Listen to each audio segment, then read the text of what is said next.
Good evening, everybody. I'm Ed Taylor, Dean of Undergraduate Academic Affairs, University of Washington, and welcome to the UW Othello-UW Commons. Let me start with our ritual. University of Washington acknowledges the Coast Salish peoples of this land, the land which touches the shared waters of all tribes and bands within the Duwamish, Puyallup, Suquamish, Tulalip, and Muckleshoot nations. In many respects, our conversation this evening will be all about the land, all about the grounds on which we stand. Welcome to the UW Othello Commons. Here with Sally Clark, Director of Regional and Community Relations. Sally and I have had the honor of working together closely for the last few years. And this is the last of our series, Louder Than Words series. This is the last one for the year. Let me tell you a bit about UW Othello Commons. This space that we're in, for those of you that are in the space and those of you that are viewing, we're here at Othello. This is a space that came about in part because Sally and I and other leaders on campus, some of whom are here, decided the university should really be present in the community, that we should be in the community, we should be in a reciprocal relationship with the community, be present to the community. We should be a university without walls. We should be right in the heart of the community. And then the pandemic hit, so the lights went out for a while. The lights went out for all of us. Louder Than Words came about because we wanted to turn the lights on and we wanted to start having a conversation in the Commons about how to strengthen our community, how to be a good partner in the community. And so we've covered a number of topics with community leaders. We've talked about youth alternatives to incarceration. We've recognized the 50th anniversary of when Martin Luther King came to Seattle. We've talked about those who are unhoused, and especially our Native American brothers and sisters who are unhoused. We've talked about rethinking youth and undoing this notion of school to prison pipelines, just undoing that notion altogether. And now we're here to talk about community in a different kind of way. But let me start with a quote from Henry Louis Gates, because let's think about the importance of the church and the importance of synagogues in our community. Henry Louis Gates writes, "The black church was a cultural cauldron that black people created to combat a system designed in every way to crush their spirit. And the culture they created was sublime, awesome, majestic, lofty, glorious, and at all points subversive of the larger culture of enslavement that sought to destroy their humanity." He says there wouldn't be a civil rights movement if there wasn't a black church. So we're here to talk in part about the community and the role of the black church and about gentrification and all manner of issues. The Nehemiah Initiative is a faith-based community development initiative. Its mission is to empower African American communities in central Seattle to support the retention of historically black institutions, advocating for development of real property owned by historically black faith-based institutions. We have Donald King here to have a conversation with Sally Clark, who herself has been in the community, is elected official in the community. Donald King is an architect. He's been practicing architect for over 50 years and affiliate professor at the University of Washington. So Sally and Donald are going to talk a bit about the Nehemiah Initiative. They're going to talk about the community. They're going to talk about faith and the importance of space and what it means to hold on to space in our community and what it means to create the beloved community. So I turn to Sally and Donald King. Thank you for being here. Thank you, Ed. Donald, welcome. Thank you. Thank you for being with us tonight.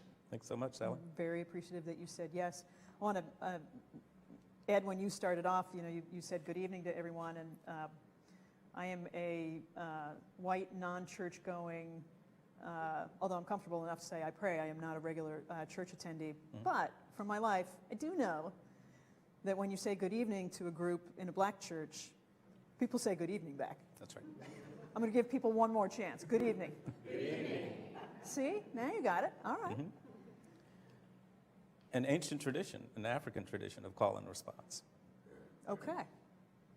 And grounding even further than how this pulls people forward and pulls history forward and culture forward. Mm-hmm. We asked you, because as Ed said, this series has had a grounding which has allowed us to invite people who address particular things that are tearing different parts of communities apart, are exacerbating division, but we find people who are looking at ways to bring communities closer together and to figure out how to get at some of these divisions and disparities. And the Nehemiah Initiative that we're going to talk about tonight, I think, is so interesting because it feels like it's part of a number of initiatives, some of which have gotten some more attention recently, about different ways that particularly the Black community in Seattle is finding to, I don't know if we want to say push back on these historic forces of displacement, I will say gentrification, and you've got an experience back with the world of planning and the future of Seattle neighborhoods and some connections to neighborhood plans, and I've got connections to neighborhood plans. And somebody I worked with in Rainier Beach once said, well, if gentrification means I can have a Starbucks that I can go to, then I'm good with it, bring it. Yep. She was being flip at the moment because she was also a low-income person who knew that if things changed a lot, she would be pushed out of that. That's right. So I'm going to back us up a little bit to who you are and where you come from to be Sure. a part of this. And then I'm going to ask you to explain to people, what is this Nehemiah Initiative and why is it important? So we talked before this. How did you get to Seattle? Oh, I got to Seattle, it was 42 years ago. It was December of 1980. And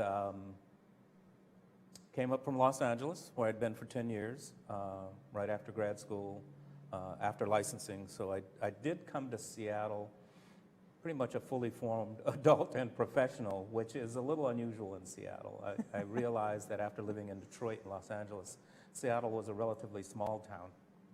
And really to gain acceptance here, you almost needed to go to the University of Washington, sometimes Garfield or Franklin high schools. So I was kind of an unknown quantity. The Roosevelts are going to be really upset that you did not mention Roosevelt High School. But, That's right, or Roosevelt. I will help defend you. It'll be all right. Yeah, yeah. And so that's what got you up here. And you had, but before you were actually licensed as an architect, you were designing things. Yeah, I began working in the profession at the age of 17. And it was by the time I was probably 22, 23 years old, I designed and followed through on the full construction documents and construction administration of my first project.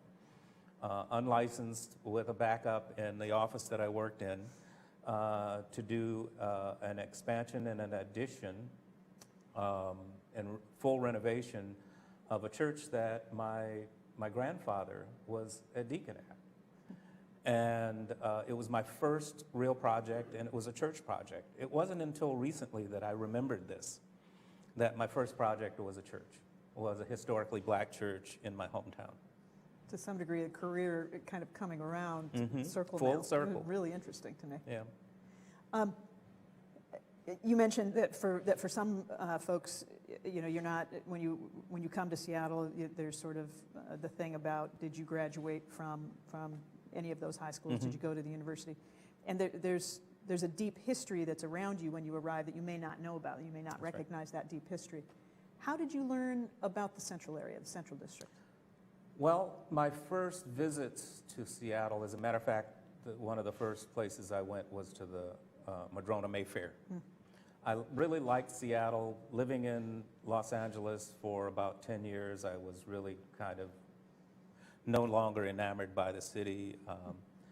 I wanted to move to a smaller place, a walkable city, a place that had the kinds of features to it that it had a 24-hour jazz station. So that was a big sales point for me. And I really began to like the experiences that I had here and decided to move. I was at the time trying to do my best to find walkable city-like urban adventures in Los Angeles. Very difficult to do. But I didn't have a car in Los Angeles for 3 years. Also very difficult to do. But yeah, I found that not only a lot of attractive features to the city too, but I did find a Black community, and it was where I moved into. So I've also been a resident of the Central District for as long as I've been here, and have seen a lot of change in the Central District since moving. But it has always been my choice to live in historically black neighborhoods. What, if you had to describe to somebody who's viewing this who may not, or somebody here who may not be that familiar with the history of the Central District, what was the community you found? What did you see around you? You know, interestingly enough, the community that I found was not unlike a lot of black communities that I've lived in Detroit, Los Angeles, and even spent summers with my father in Hartford, Connecticut. They were pretty much cohesive communities. The majority of the people that you would see in sidewalks, businesses, restaurants would also be black. That was true of the Central District at the time in the 1980s. It was obviously a diverse neighborhood. It was a mixed neighborhood, but the majority of the people there were still black people. It had this diversity from, I think the Central District boundaries actually go to the lake now, but it had the Gold Coast of the lake. But I also found, you know, a number of upwardly mobile, high earners, earning black people living on the lake in 1980. And didn't really see the change coming at that time. Isn't that interesting? Yeah, you can be living in it and think this is... Yeah, you can be what's living coming. in it. You can even be a professional like myself that are knowledgeable of all the indicators of when something will change, when a neighborhood will flip. And it's some of what I do now in other communities and other cities when they see Seattle as being sort of this canary in the mine shaft, this example of how gentrification can nearly displace a full black community and the largest enclave north of San Francisco. That, you know, how do we prevent this from happening in our town, in our neighborhood? All right, so you're a young man, it's 1980, you've arrived in Seattle, it's a great walkable neighborhood. Yeah. There's a 24-hour jazz station. It's amazing here. And jazz clubs. And jazz clubs. Remember clubs, when we went to clubs? Yeah. Did you see the churches around you at that point? Was that part of what you recognized about the fabric of the community? You know, I did, but, you know, I was expecting to see the churches. I was expecting to see the churches just like I have in other black communities and other black neighborhoods. And, you know, there was comments about South Central Los Angeles that on the corner it's going to be a church or a liquor store. A lot of storefront churches, a lot of established churches, churches that had been converted from synagogues, churches that had been other, you know, repurposed buildings. So I saw a lot of the churches, and as, you know, I began working in architecture in the city, I also began to work for a lot of the local black churches and have worked for, a dozen or so churches doing various projects. So I got to know the churches, I got to know the church leaders and the connections to the community that I was able to make as a community-based practice architect.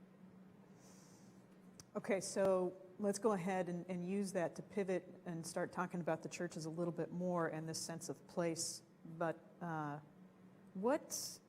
guess I'll go ahead and jump to, what is the Nehemiah Initiative?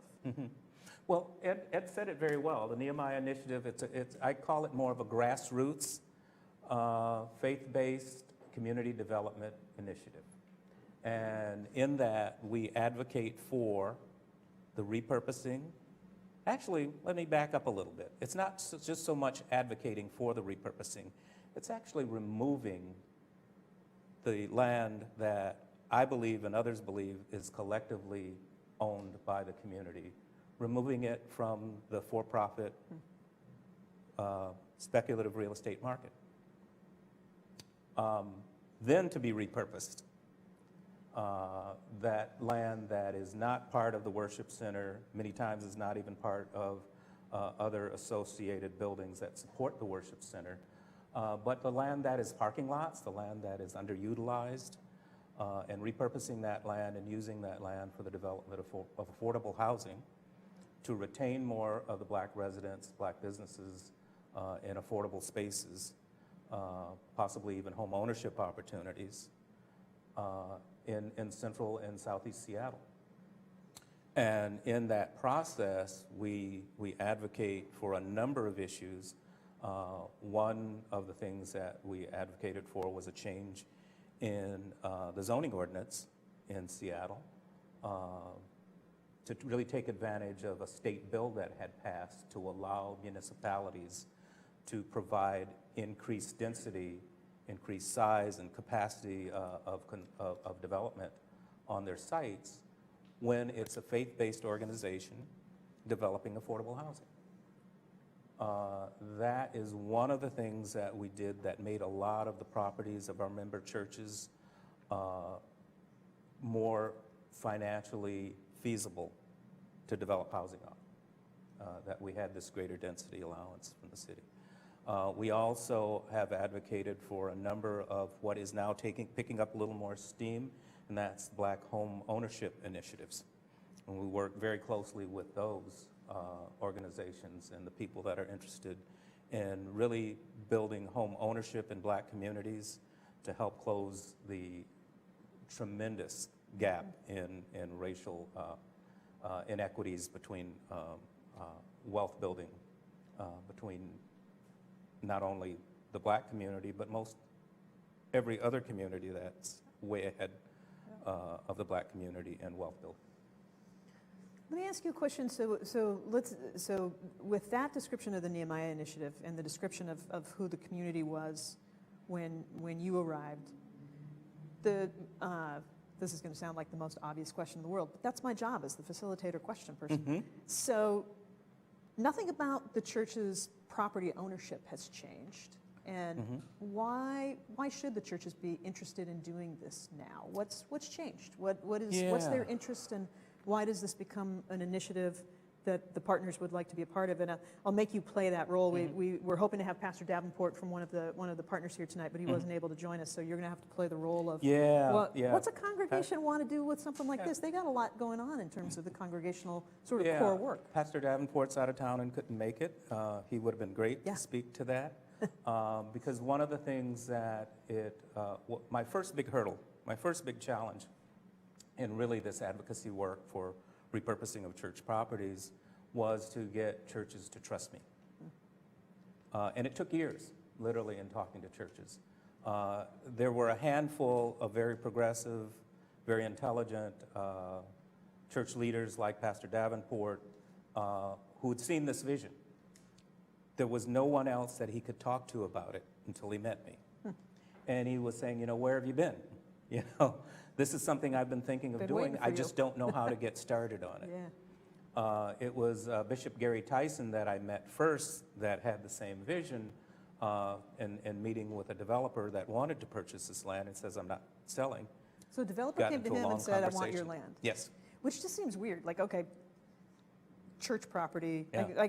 You think about the real estate market and Mm-hmm. commercial properties changing hands and residential properties changing hands. Mm-hmm. But how common is that, or had it become that churches were being approached for speculative sale of, go ahead and turn it over? It's something new, but nothing is sacred.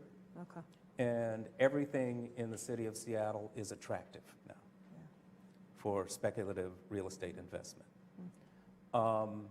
Land is becoming scarce. We're still way behind in the production of housing, whether it be market rate housing or affordable housing or housing for the houseless people now. But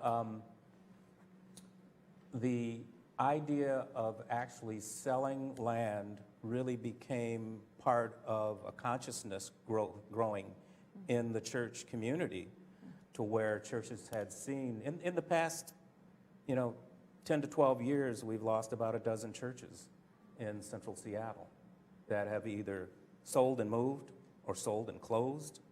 Just about all of them sold that land to a for-profit market rate developer. And they had developments up within years. So they actually got to see what happened. And I've often tried to convince them, I'm saying, it's not white magic. It's not something that they know how to do that you can't learn how to do, that you can't do in partnership with others. Don't sell your land. So it became quite a mantra of a number of the younger, progressive, highly intelligent church leaders that said, we're not selling our land. We're going to find a way through this. I'd written a word down here that I had to go and actually look at the definition for because I've been throwing it around a lot, and it's providential. And you hear it a lot in the faith-based community, but when I looked it up in the Merriam-Webster dictionary, it was quite secular. It said providential is occurring at a favorable time, opportune, in a context. Thanks to that providential snowstorm, the attack has been repulsed. So the storm is passing over for a lot of these churches because they feel that they have found a way to continue to survive and even thrive in the central city, found a way for their congregation to find affordable housing, affordable business spaces, and that has then picked up a lot of steam and been matched by other things like the land use code amendment I talked about, like the Black Home Ownership Initiative, like having Dean Renee Chang at the College of Built Environments at the University of Washington say, you know, let's bring this into the college and let's see how we can put together a interdisciplinary studio called the Nehemiah Studio. This is some of the books from the Nehemiah Studio, by the way, that Dean Chang brought in. And we have provided 3 of those studios so far. Yeah. So providential has been sort of the name of the game for us. Seems as though everything is sort of going our way. We were in the right place at the right time for racial reckoning. We're in the right place at the right time for looking at Black home ownership opportunities. Right place at the right time for a number of people supporting the removal of the threat of displacement, particularly for Black and brown people in the city. A place that for over 100 years has been the home for Black people, our urban centers. So we're now seeing a disruption of communities that are now moving out to almost anywhere, to where they don't know.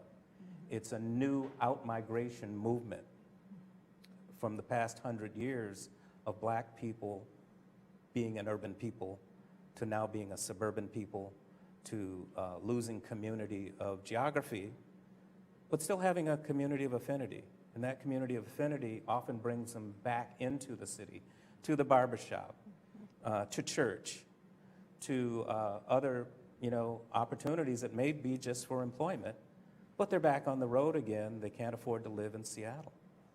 How can the church, in the long history that Brother Taylor said here about the long history of the Black church being of service to the Black community.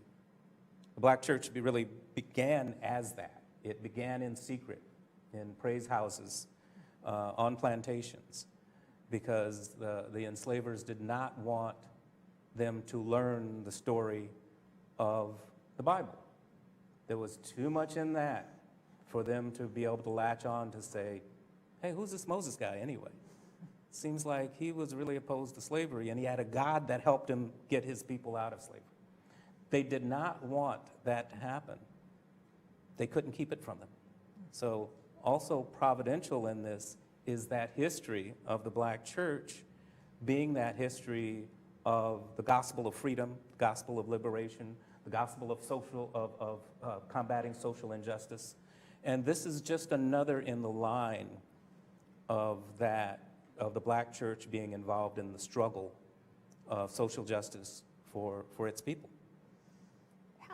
What's your sense of how the congregations think about, the congregations that you're working with, which are primarily central Seattle and part of southeast Seattle? Mm-hmm. And there must be a bit of a struggle within those congregations about how much can they take on? Yeah. Where are they in their history? Where are they looking around the central area, central district, and realizing how much displacement has already happened? Some of them must think about, is there a tipping point where do we stay and try to create that community of affinity? That's or right. do we just leave? Do we sell it and go? And in this process, I've had to learn a lot. So really becoming closer to a lot of the church leaders, they've been able to educate me in a lot of things, you know. And first, the idea of how sacred their land was to them. Even though many of them have sold, the majority of them haven't, because that land was hard won. It was purchased with cash, because many of the neighborhoods, even with the largest churches like Mount Zion in 1970s, was rejected by 5 banks to borrow money on their land to build their new sanctuary. So this land bought with cash collectively from the community has been hard won. So many of the churches were a little bit, you know, suspicious of anybody that wanted to talk about how they used their land. So gaining their trust was one thing, because each church then had a varying of ideas about what it meant to develop the property, what it meant to partner in developing the property, and possibly still own the property. So each church has a different story. Each church has a different level of tolerance. When I first began to talk to the churches about it, in their historic business model, they said, you know, well, how much do we have to raise? Their model, their business model is, we want to do a new church. We've got to go to the congregation and raise the money from the congregation. And I'm saying, no, this is a different way of approaching this. So let's talk about it. But it's taken literally years, you know, probably 5 years from the inception of, in 2017, when I met with the first church leaders, to now, to really get them to understand that there is a different model of developing the kinds of projects that we're developing that also can have some revenue generation related, revenue generation related to the development of the housing. That it wasn't money out. Churches are used to giving, collecting from their congregation and sending it out to the community. Building facilities that are not revenue generating facilities. It was a different business model. One of our church leaders is literally working on his PhD on the idea of change in the Black church, and change in the business model, change in the way Black churches look at their role and their responsibility in the community, and how they can survive and thrive in a hostile environment. You have, in your career, you've worked with a lot of different clients. We talked about the variety of projects that you've been involved with around in the Seattle area. Mm-hmm. You've touched on this a little bit, but I'll ask kind of more directly. What has been different about working with congregations? Not that you are the architect of record for any of those projects, but you're working closely with these congregations. What's different about working with a congregation or a faith community, or the structure of that decision making as a partner? A Black church, even though it has leadership, and sometimes leadership that is very strong leadership over its congregation, it is a full democracy. And everybody gets a say. And to the point to where that strong leader, he may be out the door the next day if the tide goes against him. So it's a lot. I was really sort of raised professionally in community work. So I know community meetings. I know, what it's like to work with people that really only have a little bit of an idea of what you're talking about when you're talking about a project. You can go from, the site plan of a project where you're doing a massing of a building, but you have questions about the closet space before you can get there. So you have to understand that there are a lot of questions that people have when they don't know all of what you're talking about. And you have to be able to relate to them in a way that gets their questions answered, but also engenders some trust and some faith in what you're telling them. It's not a hard sell. It takes time, and it takes really working with them at their level and being accessible to them, and facilitating the process. It's like, we want you to learn this process, so you are more comfortable with it. And that's what we're doing with not only the church leadership, but with many of the congregation that are interested now with something called Leadership and Development, a program that we're developing, and we hope to launch this year. I love your, But working with congregations Yeah. is tough. I like it. I like the work, but it can be pretty demanding, and sometimes it can be hostile. I love your example of, and I think that sometimes, when we're faced with a big thing and we don't understand the whole, we go to the part that we know. So I love your example of, we're going to have to talk about the closet space first. That's right. And that the equivalent is, for anybody who has to work on websites, like the first thing somebody's going to, but what color are the buttons going to be? Yeah. It's like, wait a minute, now we got to step back. Yep. Can you walk through an example of any of the Nehemiah partners who are starting to work through a project? And Sure. I think for some folks who also may not understand the Central District or understand the network of churches that are involved, you've said this, but some of these churches, they have what people would consider to be the main building. Mm-hmm. They might have a parking lot. Mm-hmm. They might have a multi-purpose building. Mm-hmm. They're Yeah. not just like standalone chapels. Yeah, and one of my better examples and why I wanted Pastor Davenport here, Reverend George Davenport of People's Institutional Baptist Church. They're about a block from Garfield High School in the Central District, a block from 23rd Avenue. Highly valuable property, great location, beautiful, iconic church that they occupy and have since the late 1940s. They have an educational wing that they don't use, and they're willing to sacrifice it to provide land adjacent to a large parking lot, 10,000 square foot parking lot. They have another small parking lot that we're also looking to develop as well on the other side of the church, keeping the church in place. And actually now proposing that they renovate their underused fellowship hall for a family center, a family room for the new family housing that we're going to develop in the parking lot.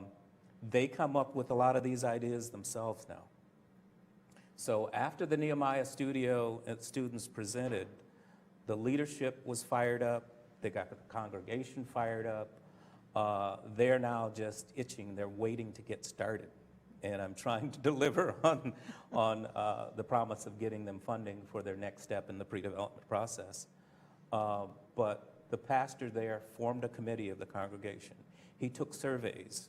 He involved the congregation in a number of meetings, many of those that he invited me to answer questions for over a year, to where now he can actually quote figures and data on how many of the congregation are for this, and an overwhelming number of them responded to the surveys, and which is great. I mean, it's something that we're not able to get out of many of our research activities at the university, but that responded to him, responded to the leadership on the surveys, and overwhelmingly supported the housing.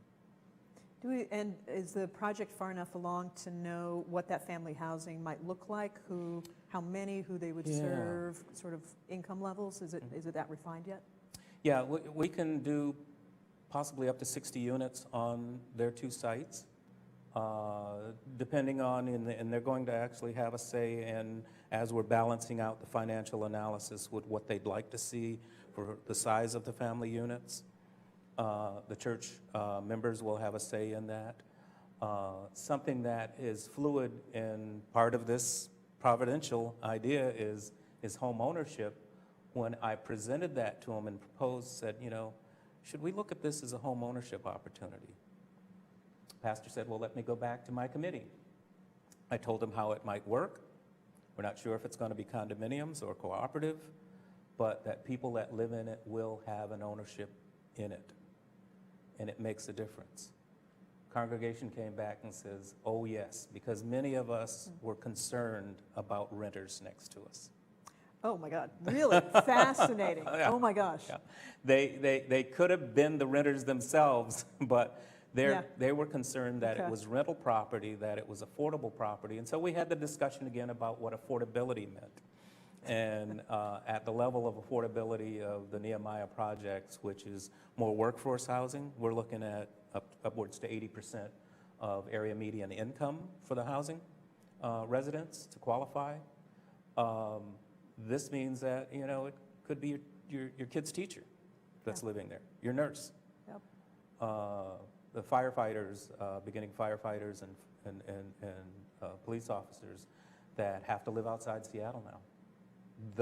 That's the population we're talking about. Mm-hmm. But for some, it was still the idea this has got a subsidy to it. It must be low-income people. It must be people that maybe we don't want next to the church. Even then, they still were going for it. But once they heard home ownership, they said, oh, we know what that means. That means these are people that are going to be proud of where they live, that are going to take care of their homes, that will be more like us. Isn't that interesting? Yeah. I mean, and that, I didn't really see that coming when you started talking about that, but I'm like, that's the I didn't see conversation it. that plays out in Yeah. every neighborhood, right? I didn't see it coming either. Yeah, it You plays know, out. so it was a bit of a lingering NIMBYism for them, A little bit, but they'd gotten over it. yeah. But it did come back when they said, which would you prefer? I'd prefer the homeowners. Well, it's interesting because, I mean, it gets at, and we started out talking about like how do projects like these, how do initiatives like these get at these ongoing, long-standing disparities? And so building equity, passing equity along. So in a project like this, though, how is the subsidy going to work? These are church properties. Is it a church entity that's doing the development? Would public subsidy be a part of the project? All of the above. Yeah. Yeah. So we're using every tool in the box, and we're also being innovative in developing some new tools. Some of those new tools, again, back to being providential, has been that Amazon has funded a group of young developers, I believe most of them are black, to be able to get into the development business and connect with other seasoned developers to be mentored. This is an excellent opportunity for us to also have them involved in our project, those new developers, in partnering with other developers. So their next project they may do on their own. The smaller projects they may do on their own. Yeah. So we're looking at building a full set of development strategies that will not only work for our churches, but work for growth and economic development in the community, to where we're not constantly going to others for this. This can be a for us, by us opportunity. I'm curious if a church sees this as helping themselves retain their property and retain their future where their past has been. Yeah. Is it also about creating a spot for black families? And how does that, so we've got fair housing laws, we have all these things that are really well intentioned, and then you're like, wait a minute. Yeah, you know, How do we do this? there's someone that's actually looking at the ideas, can we change some things around targeted marketing? Right. And I don't see why we need to. For-profit developers use targeted marketing all the time. They know the kind of people that they want to attract into their market rate buildings. They have a website and they show lifestyle. Carefully constructed lifestyle. Carefully constructed. Yeah. So they say, we want you in this place. You want to be in this place. Yes. Churches can do the same thing. They can also get a head start on it because they've got their congregation right there. Yeah. Many of their congregation are also either threatened with displacement or have been displaced already. Yeah. So there is a market there, obviously, for the housing. There can be selectivity in who is in that housing without being exclusive. Yeah. All right, so there's an opportunity if folks have questions for Donald about this, and I'm not sure who is our roving microphone person, but Fran is our roving microphone person. So if you've got a question, please go ahead and raise your hand, and Fran will come over with the microphone. In the meantime, I will ask, who, I should have asked this earlier, Nehemiah. If we are not familiar. Yeah, Nehemiah is the 16th book of the Old Testament Bible. And Nehemiah is a story of a the prophet Nehemiah had returned from exile to Jerusalem with a lot of other of the Israelites that had been expelled during the destruction of the first temple. And they were there building a new temple. Nehemiah was assigned the gates and the walls and the work around that restoration of the temple. Bishop Gary Tyson came up with this name, and actually he did several sermons in the church on Nehemiah and the struggles of Nehemiah in the community, because he was met with a lot of obstacles that he had to get through, and realized that what he needed to do beyond just building the gates was build community. And that, and the term popularized by Dr. Martin Luther King on beloved community, is where we got our tagline. Nehemiah Initiative, building beloved community, because it's more than just building the housing. It's restructuring a community, saving a community, working within a community that's fractured, and getting it back together again. I love that. All right. Looks like Ed is going to, yeah. Talk. It's one thing to invoke the Black church in Selma, Birmingham, the Ralph Abernathy's, the Martin Kings and such, but this, and political activism in those churches, in segregated communities. But when you think about Seattle now and the Black church in the next generation, what do you see? What's the vision? Well, our vision, the optimistic vision, of course, is to still have a Black community, to have a diverse community in Seattle, which with all that we see, there shouldn't be that optimism. But just as I would look at indicators of a community changing, I can look at also the indicators of a community that's changing back. So the future may be that there is as many Black people, and I'm not just saying African Americans, but we also have recently arrived African nationals in Seattle, remaining in central Seattle and southeast Seattle, as at least as there are now, or not increasing percentage-wise with the rest of the population. I have faith that that can happen. And I have faith that that can happen because of the efforts by so many to try to make it happen. It's not just the Nehemiah Initiative. It's a number of groups that are working on this. And I think if that consciousness is out there and the effort is out there, and the churches themselves get behind it, the progressive leadership in the Black church that I've talked about also understand that their place is in service to the community. It's not building mega churches and worship centers, but building worship centers that may be flexible community centers. You know, I had dinner with and then I know we've got a question from Steve. I had dinner with this I think tags on, maybe it doesn't tag on, but I'll try. I had dinner with a friend who I was explaining a little bit of what this program was going to be about, and just I think to be a little bit of a contrarian, he said, well, I mean, isn't the goal to move up and out? Isn't the goal to progress, to say we have the choice to move our congregation because our folks are so successful that they are choosing to live in Auburn or Kent or, and he said, so isn't that the natural evolution of neighborhoods? You mentioned some of the churches are in former synagogues. And, that's right. And that our cities evolve and our populations cities evolve.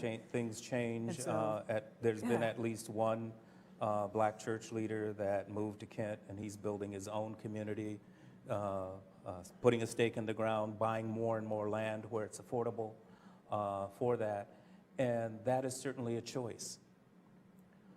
What we have in Seattle are people faced without that choice, people that don't want to leave, and that's where the issue becomes a problem, and what we're working on. There are many that say, you know, I can sell my house and pocket $1 million right now and go almost anywhere I want. Not in Seattle. But yes. you're not going to be in Seattle, exactly. you know, so you have to come to grips with that. Yeah. If that's okay for you, that's fine. I think, you know, the movement and the social consciousness of people now is where there was a time it was like, let's move to the suburbs. That's the American dream. That changed for a lot of people, regardless of race. The city is now the place where people want to be. Many people that think about that and kind of, and I've thought about it myself and thinking, do I really want to be on the road to every time I want to go to some function that's in the city, even if it's a job, that I'm on the road doing that and getting here. I pay more than I have to be here, like a lot of others. I can afford to do it. A lot of others can't afford to do it. So it's going to be a choice, but I'd like to increase those choices. We'd like to increase the choice of, if you want to stay, we're going to find a way for you to stay. Steve? Yeah, I was just curious, have you become more of a development consultant than an architect these days? So you're not doing the plans, you're doing some conceptuals just to explain an idea. Yeah. So you're more of a development consultant at this point. Yeah, all of the above again. So I'm at a time in my life right now to where the kinds of things, the skills I'm bringing to the Nehemiah Initiative have been, accumulated over the past 50 plus years, and I can put them all to work. So I've been a planner, I've been a planning commissioner in the city of Seattle, I've been an architect, I've been an interior architect, I've been a developer. I can bring all of those skills in advisory position. Right now, the Nehemiah Initiative we're not developers. That may happen someday, but we're advisors to churches to be able to to empower them to take on that role and have a significant part of the development role. So what we do is provide them very close hand-holding and advice on that.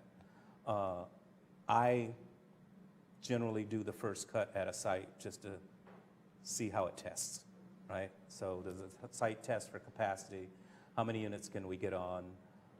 Is this going to be a worthy development before we even go down the road for the professional services that we'll hire that will take on the pre-development services work?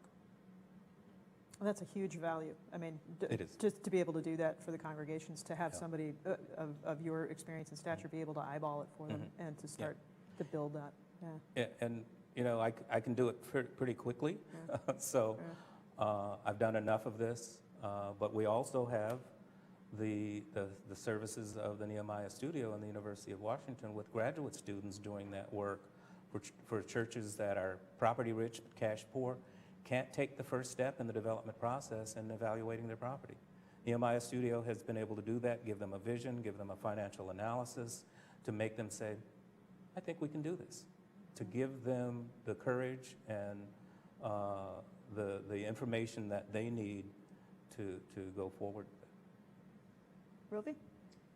Yeah, thank you. I'm interested in, as you go through the process of doing the work, you've talked about how much focus, how many different trade-off conversations there are whenever you're doing design, larger property, affordability, sustainability financially. Yep.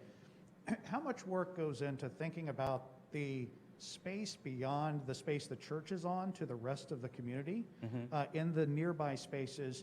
And I guess what I would wonder is, how do you prevent having some wonderful islands in a sea of gentrification so that this really, and I talked about some of the other initiatives that are going on in community, but is there an active thinking about that element of this, or is it pretty inwardly focused on the project itself? Yeah, good question.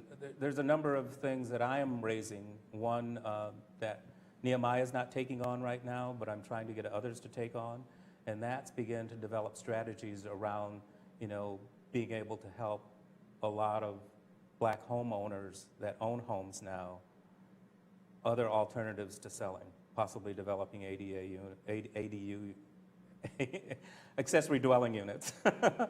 And also, if they want to sell and move into one of our condominiums, that they have the cash to be able to do that, that possibly they can turn their old home, seniors come to mind first, turn their old home into more of a family home, maybe still being able to retain that home, but still own another property. So a number of strategies to be able to spread this around so it's not that island in a sea of gentrification, I think MHA is beginning to take roots too in a number of the major developments in the Central District. That's the multifamily housing. The mandatory housing Mandatory, excuse me, affordability yeah, program yeah. of the city of Seattle, which is requiring developments to either pay into a fund or self-perform development of affordable housing in their buildings.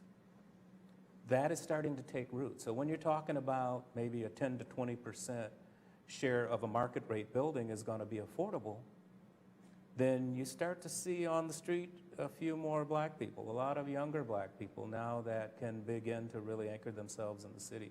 So that's one of those indicators, the positive indicators, the optimistic indicators that I talked about, that's saying, you know, maybe the future isn't as bleak as we think, as we're seeing the trends go.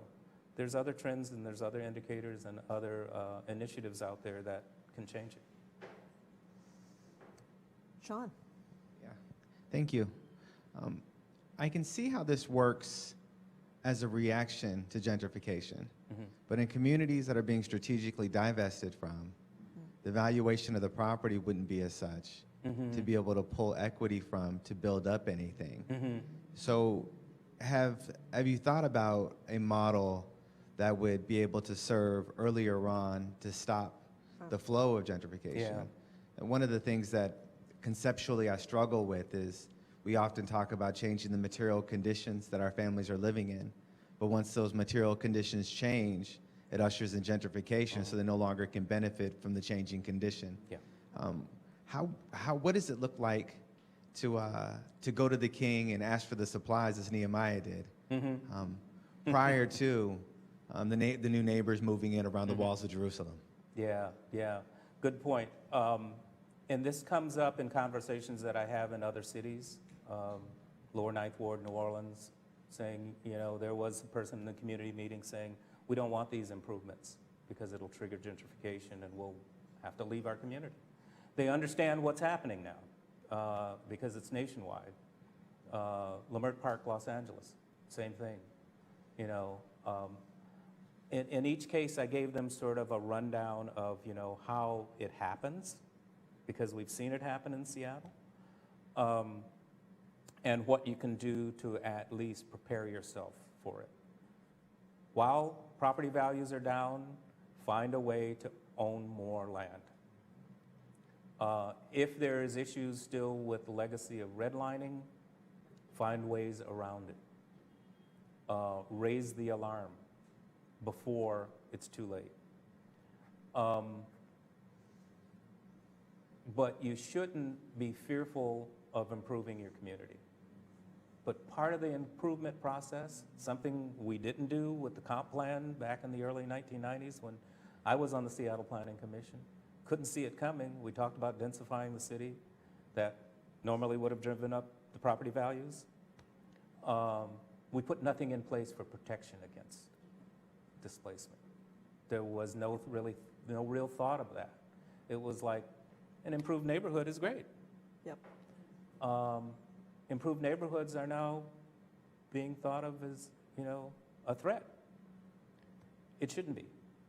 But part of the improvement is a plan to retain the original or the people that have lived there for a long time, that have suffered through redlining, suffered through the denial of investment, both public and private, in their community. And now all of it's flooding in, but they can no longer enjoy it. It's such a great question, and that whole dynamic and the system in which we work, in which we live, where that property control and who controls the property is so important. And so this function of helping the churches remain and to continue to control some element of whether it's an island or whether it can go further. I'm thinking of so some may have seen the Seattle Times a couple of weeks ago had the special feature on 23rd and Union. It's essentially 23rd and Union. It's strayed a little further afield from there.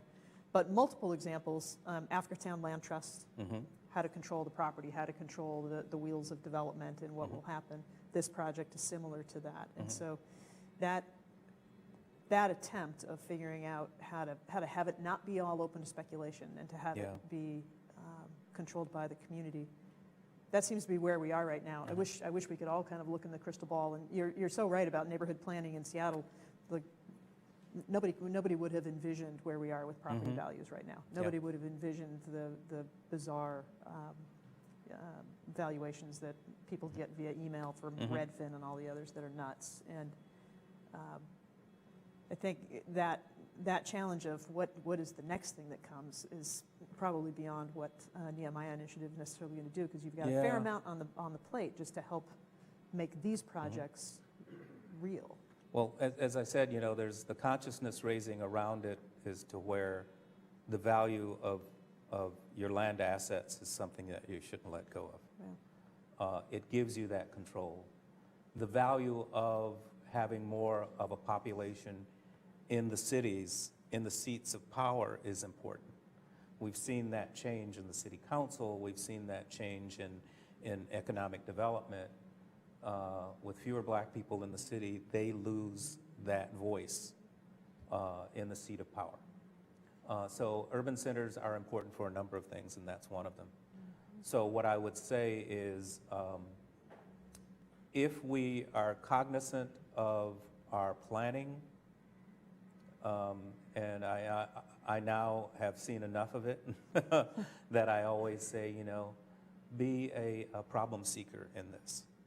Find out with every new policy, MHA could be one of those, right? Bringing density to the city to be able to prevent sprawl in the urban land, or the suburban lands, the rural lands, and wild lands, that we densify the city to hold that population and squeeze them in, but also raising the values of the property. Problem seek those policies. What harm can this policy do? Yeah. For those of you that don't know, redlining was considered a great savior in following the Depression of homes, by not lending money to those risky neighborhoods and risky people. So it was a great idea. There was no problem seeking for racism in it because nobody did that. So what are the problems that we may be creating with our policies now? Our last question. Great discussion. You're good. Yep, it's on. It's on? Yep. Just very rich. There's just so much you can go deep on, so many different areas, so I really appreciate the dialogue tonight. Nehemiah Project sounds great, and I'm wondering how many young people are involved in the project. So if you look around the room today, if you think about the subject we're talking about, you need to be a seasoned person to appreciate where we are, where we've been, and necessary changes. So any thoughts or comments on how we're bringing young people into this dialogue and on this project? Not enough young people are involved right now, and I'd like to change that. We change it by engaging the students. And what's good about teaching and engaging students is you do get a fresh perspective. We have a lot of international students in the Nehemiah studio as well, who are learning a lot, didn't know a lot of black history of the country, knew nothing about the black church. They can offer such a fresh perspective by seeing it new.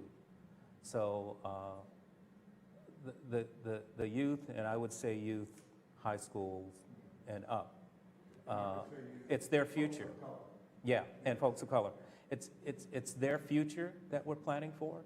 They should have a voice in it, and we need to engage many more. We can begin to do that by talking to the churches as well. Unfortunately, a lot of our churches have aging populations, but there are some sharp young people in the churches as well that we can engage with. I did a terrible job of asking people to introduce themselves when they had their questions and all that. Rod Brandon, Seattle Housing Authority. Rovi Brannon, UW's College, Continuum College, excuse me. Steve Romine. I was going to say Romine. Who did I miss? Who else? Oh, Sean Good, Choose 180. Good Lord. Yes. So Apologies for that. Donald, we're going to bring this to a close, and I'm a huge geek for planning and housing development and all of that, so I love this conversation, and I'm so grateful that you said yes tonight. Thank you for being our guest, and very much looking forward to hearing more about how the Nehemiah Initiative partners continue, and I think we'll continue to hear more as these projects start to take shape. This is, Ed said it at the beginning, this is our last evening of the season. I want to we have several regulars here, and we could not do this without the support of the deans and the other program supporters who make the Othello Commons happen, and of the folks who come and have been gracious guests of ours in the conversations, as well as guests being a part of the conversations inside the room here and on the live stream. UW Video has been a terrific partner, has been here all the time, every night. Thank you so much to UW Video for everything you've done to make these come off and look so much more professional than I think Ed and I ever thought it would feel. It's been amazing.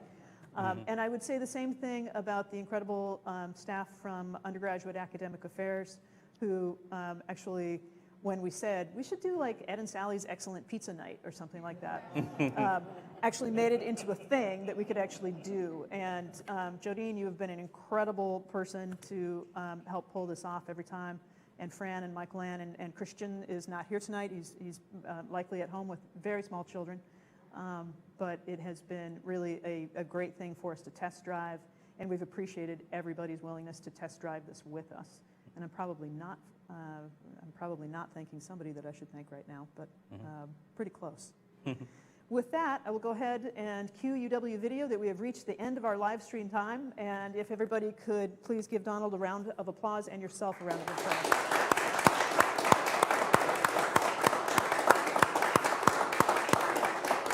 That's it. Hey, We're out. thank you. And we do. Yes.